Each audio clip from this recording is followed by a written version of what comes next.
Oke, selamat pagi atau selamat siang untuk mahasiswa yang mengambil mata kuliah Filsafat Ilmu. Assalamualaikum warahmatullahi wabarakatuh. Kali ini saya akan memberikan video pembelajaran tatap muka ke-13. Pokok bahasannya hakikat dan penggunaan ilmu. Jadi tujuan instruksionalnya ini masih dapat menyimpulkan pokok bahasan mata kuliah filsafat ilmu dari tatap muka 1 sampai tatap muka ke-12 ya.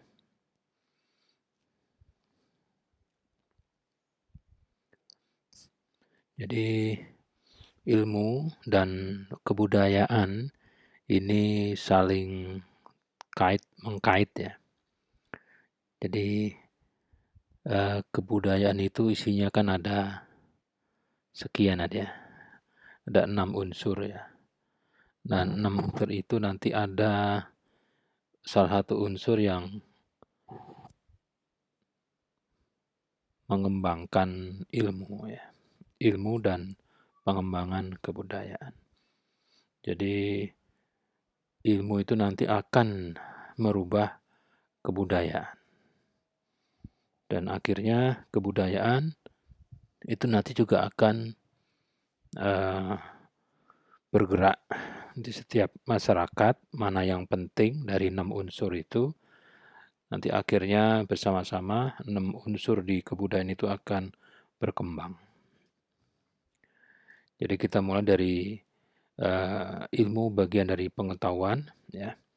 Jadi pengetahuan merupakan unsur ya dari kebudayaan. Salah satu pembentuk kebudayaan adalah pengetahuan. Jadi definisi dari kebudayaan itu adalah seperangkat sistem nilai ya.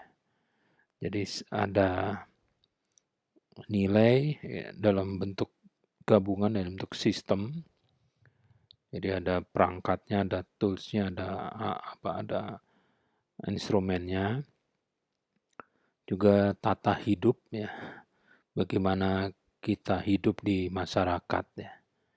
Tentunya hidup di masyarakat di Jakarta, Surabaya, Bali, Medan, Ujung Pandang, Makassar, Papua, dan lain-lain itu juga berbeda ya.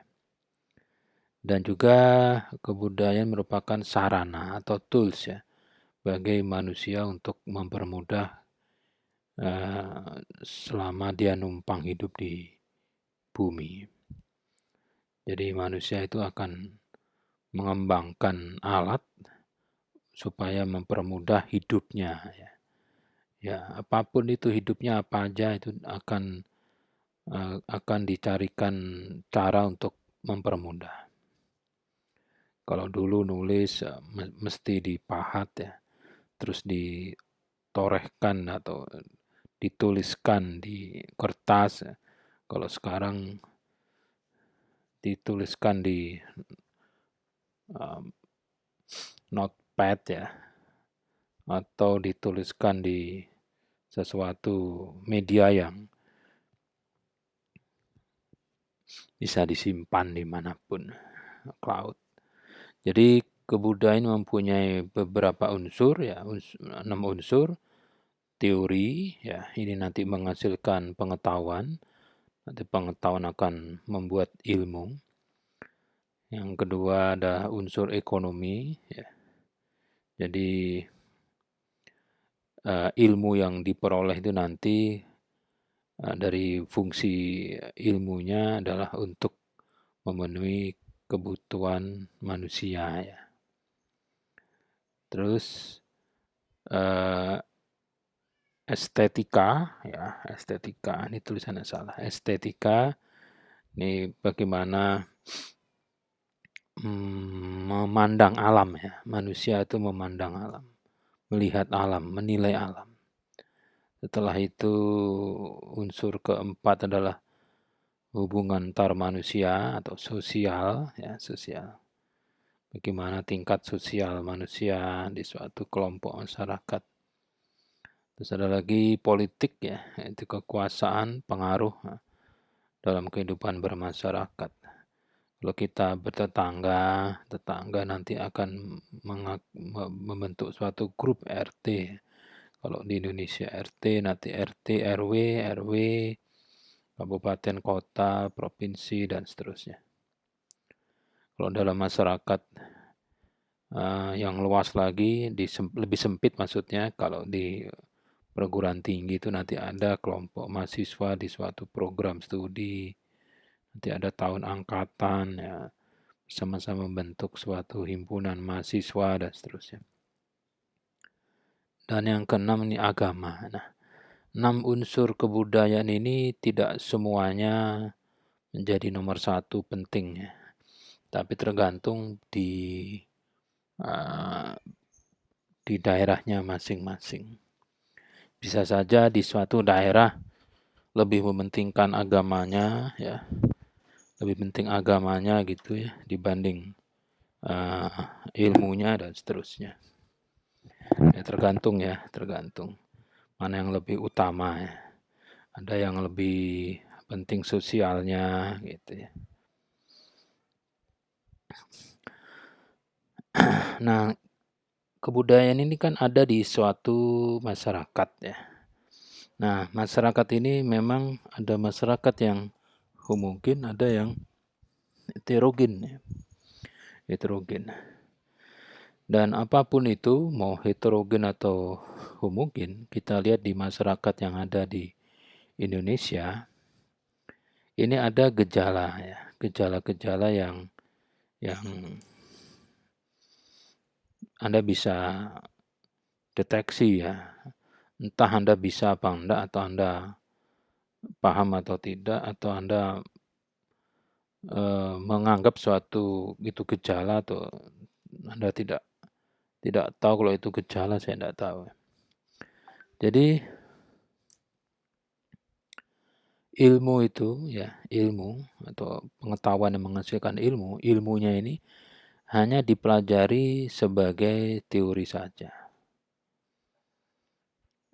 Jadi maksudnya teori yang untuk praktis kehidupan sehari-hari. Mau apa sih gitu ya? Mau nanam, misalnya nanam tumbuhan ya, terus belajar gitu ya. Itu orang-orang yang mempelajari ilmu. Atau supaya sehat ya, mempelajari ilmu kedokteran dan lain-lain. Jadi bukan untuk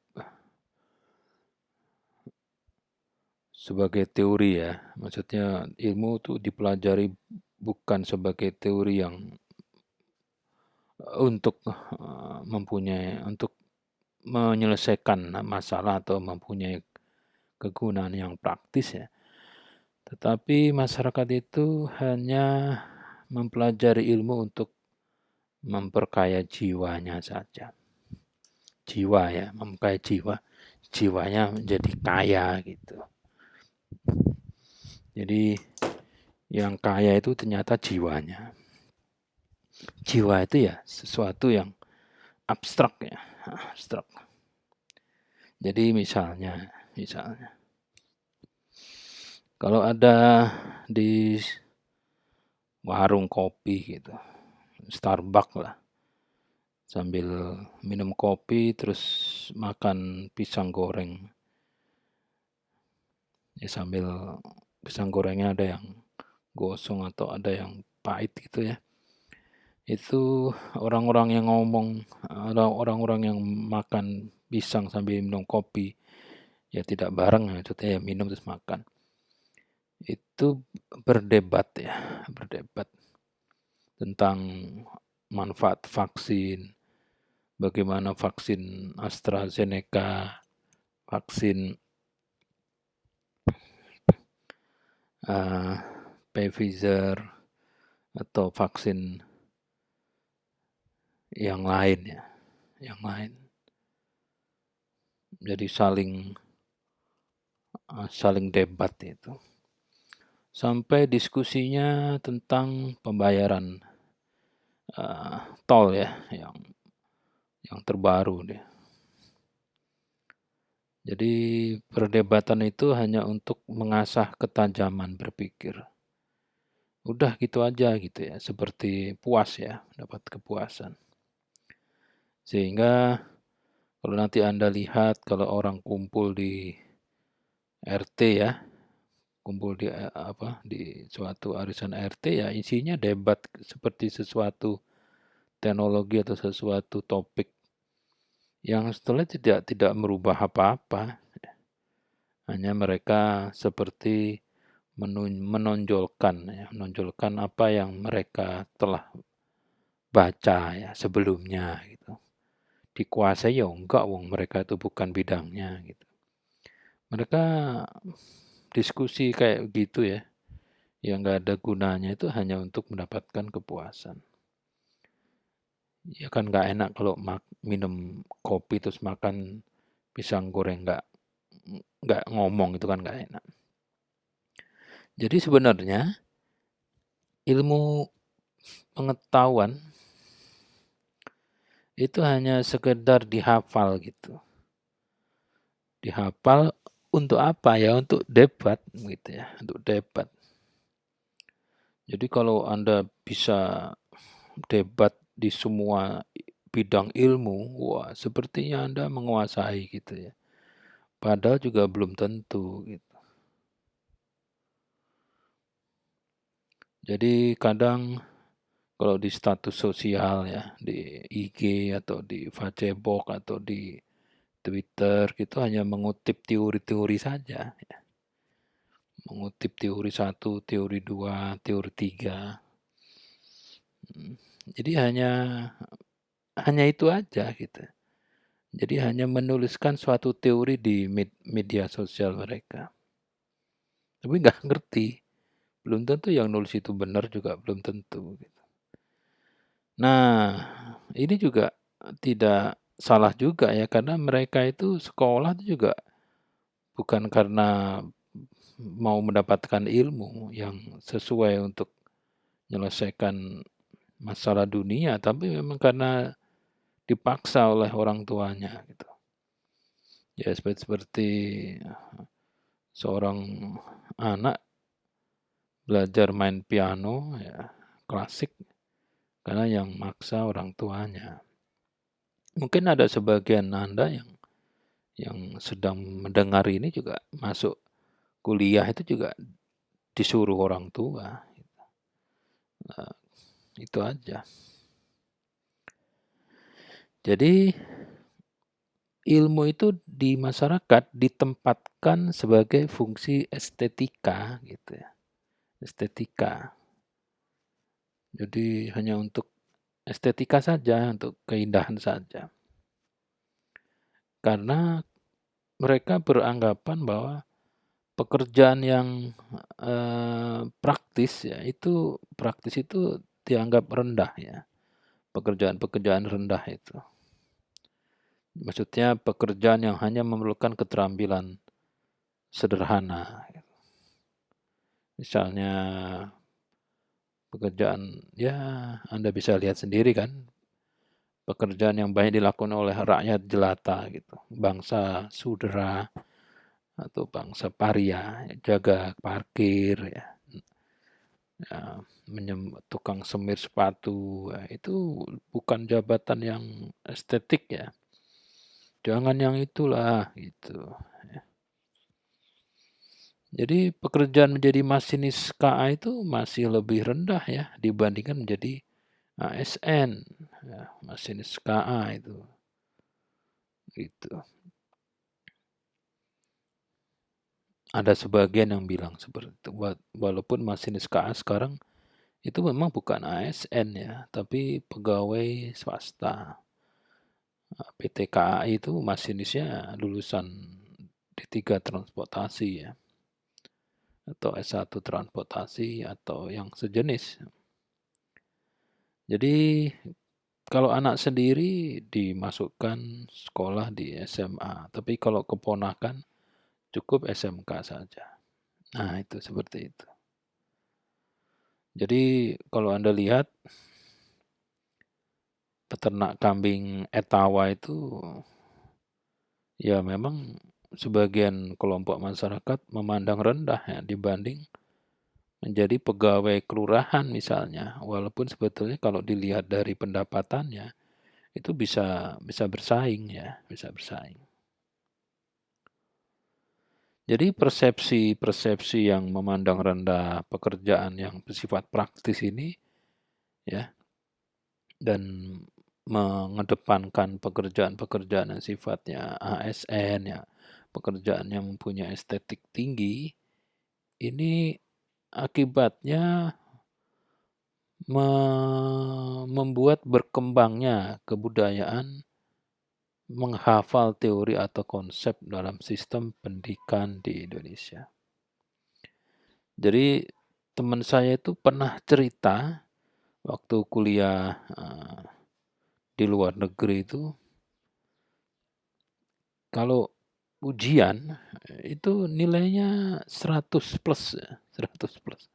Tapi plusnya plus apa? Plus komentar gitu oleh fasilitator atau dosennya itu. Mereka bilang mahasiswa Indonesia ini kalau teori, definisi teori menyebutkan definisi itu persis ya dengan tulisan yang di buku letterlux ya. Jadi persis titik komanya gitu. Tapi mahasiswa yang lain di angkatannya dia orang asli di sana itu kalau mendefinisikan suatu teori ya tidak sama persis tapi ini menggunakan bahasa mereka. Ya, kalau saya dulu waktu sekolah SD, SMP, SMA sampai perguruan tinggi kalau menjelaskan suatu konsep ya persis hafalan persis hafalan. Bukan konsep yang saya paham saya tulis ulang itu. Nah, itulah. Sehingga ilmu tidak berfungsi sebagai pengetahuan, tapi sekedar dikenal untuk dikonsumsi gitu. Seperti lagu Usadari dari grup Rida Sita Dewi ya, estetikanya. Jadi maksudnya pengetahuan ilmu itu untuk hanya menjawab suatu pertanyaan dengan benar saja. Sehingga buku teks yang ditulis oleh ilmuwan ya, ilmuwan menggunakan data empiris ya, ini tidak beda jauh dengan buku primbon. Ya, buku primbon dari dukun ramal yang digunakan dalam konsultasi masalah praktis. Nah, itu the fortune teller ya, the fortune teller. Misalnya, Mbah, apakah di tahun 2021 panen saya akan sukses? Nah, gitu. Oh, nanti mbahnya bilang bla bla bla bla bla bla gitu. Mbah, apakah dapat memberikan jadwal pernikahan anak saya bulan depan nih? Karena bulan depan ini kan Desember nih kira-kira yang tidak hujan deras itu yang mana? Nah, gitu. Apalagi Januari tahun depan. Januari kan hujan sehari-hari. Jadi apa yang dikatakan primbon sama buku-buku ilmuwan itu hampir sama, gitu. Hampir sama. Jadi buku primbon, ya, kalau Anda belum tahu buku primbon itu buku yang ditulis oleh manusia. Tapi itu dulu pakai bahasa Jawa, itu nanti itu diterjemahkan dalam bahasa Indonesia. Ini dapat menjawab berdasarkan tanggal keluar Anda ke dunia, ya. Itu nanti dapat menjawab semua pertanyaan. Jadi nasib Anda itu misalnya pekerjanya, jodohnya, matinya, makannya, penyakitnya itu semua ada gitu di situ di buku primbon itu. Jadi buku primbon itu dapat digunakan untuk menjelaskan ya, mengapa kok saya sakitnya di perut? Ya karena Anda itu kelahiran Senin Pon. Nah, gitu. Terus Anda nanti akan mendapatkan jodoh yang begini, begini, begini, meramalkan. Kok bisa ya? Karena di situ ada teorinya, ada rumusnya di buku Primbon itu. Dan di buku Primbon itu, Anda kalau mau sukses ya jangan nikah dengan orang yang lahir di weton atau dilahir di hari Minggu, Minggu Wage gitu misalnya.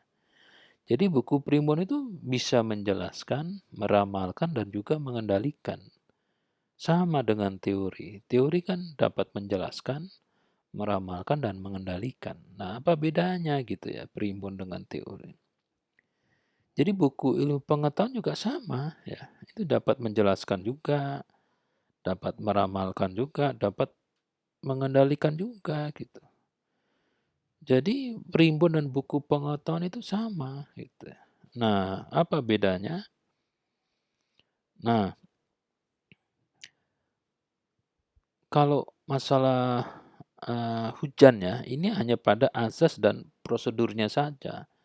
Jadi buku Primbon dan buku ilmu pengetahuan itu berbeda di asas dan prosedur. Menjelaskan, meramalkan, mengendalikan hujan menggunakan asas dan prosedur keilmuan. Itu kalau ilmu pengetahuan. Tapi kalau Primbon atau dukun itu menjelaskan, meramalkan, dan mengendalikan telapak tangan menggunakan asas dan prosedur perklinikan. Gitu. Jadi klinik, pakainya klinik yang itu menggunakan prosedur keilmuan. Sehingga kadang untuk memecahkan suatu masalah kehidupan, seorang manusia tidak selalu datang berkonsultasi keilmuan. Misalnya psikiater atau dokter, tapi datang ke dukun atau ke kiai. Gitu. Ilmuwan, dukun, dan kiai ini sama-sama melakukan fungsi yang sama, meskipun dengan azas dan prosedur yang berbeda. Nah, jadi Anda itu manusia kan, ya bebas kalau punya masalah, ya masalah dunia itu mau konsultasi ke ilmuwan boleh, ke dukun boleh, ke kiai boleh, ke orang yang Anda sebut pinter juga boleh, ke suatu energi yang Anda sebut dapat memberi solusi ya juga boleh, ya. Bertanya ke Google juga boleh, ya. Konsultasi ke Siri, ke aplikasi ya boleh, ya tergantung Anda percaya ke siapa gitu ya. Itu aja. Karena tingkat kepercayaan seorang manusia ya dan masyarakat ini berbeda. Kalau manusia nih kepercayaannya tergantung pada pendidikannya. Jadi kalau Anda berpendidikan S1 itu percaya kemana? Ya silakan. Pasti tentunya ke ilmu pengetahuan ya. Tapi kalau masyarakat itu bukan ke pengetahuan, ke kebudayaannya. Ingat tadi, kebudayaan ada 6 unsur ya, ada agama, ilmu, estetika, dan seterusnya gitu. Jadi kalau masyarakat, kumpulan rakyat ya, kumpulan manusia ini kepercayaannya itu bukan pada satu unsur, tapi pada kebudayaannya. Itu ya. Jadi kalau masyarakat ilmuwan, nah masyarakat ilmuwan itu kumpulan ilmuwan membentuk suatu masyarakat. Ini nanti dipertanyakan ya, mengapa tingkat profesional ilmuwan yang tinggi itu tidak dapat menjelaskan, meramalkan, mengendalikan masalah kehidupan, tetapi kok hanya sekedar menghafal gitu loh ya. Jadi masyarakat yang disebut masyarakat profesional, masyarakat ilmu, kok kadang bertanyanya nggak ada, ditanya nggak bisa menjawab gitu ya, karena dia hanya menghafal ya. Profesor itu hanya menghafal ilmu saja, menghafal jawabannya, kalau masalah ini jawabannya ini. Tidak mengetahui esensi praktisnya dalam kehidupan nyata. Ya karena dia hanya menghafal gitu.